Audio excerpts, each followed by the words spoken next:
সমুদ্রের অতল গহ্বর থেকে উঠে আসা এই দানবাকৃতির প্রাণীটি বিশ্বের অন্যতম দামি ও রাজকীয় খাবার। এটি মূলত আলাস্কা এবং বেরিং সাগরের হিমশীতল পানিতে পাওয়া যায়, যা এর বিশাল আকার এবং সুমিষ্ট মাংসের জন্য পৃথিবী জুড়ে বিখ্যাত।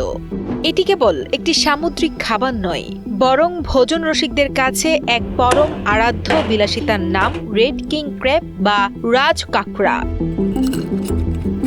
এই রাজকীয় কাঁকড়ার রন্ধনশৈলী যেমন নিখুঁত তেমনি রোমাঞ্চকর। প্রথমেই জ্যান্ত কাঁকড়াটিকে ওজন করে নিয়ে অত্যন্ত দক্ষ হাতে এর খোলস ও পাগুলো আলাদা করা হয়। এরপর টুকরোগুলোকে ময়দার প্রলেপ দিয়ে কড়াইয়ে টকবগে গরম তেলে ডুবিয়ে ভাজা হয়, যা বাইরে থেকে দেয় মোচমোচে ভাব।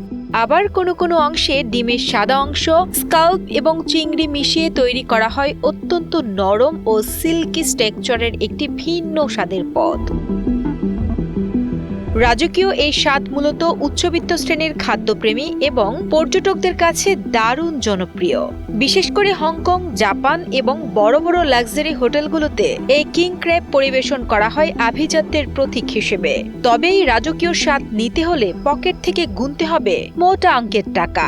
বাজার মূল্য এবং ওজন অনুযায়ী একটি বড় আকারের কিং ক্র্যাবের দাম বাংলাদেশি টাকায় প্রায় 20 থেকে 50 হাজার টাকা বা তারও বেশি হতে পারে।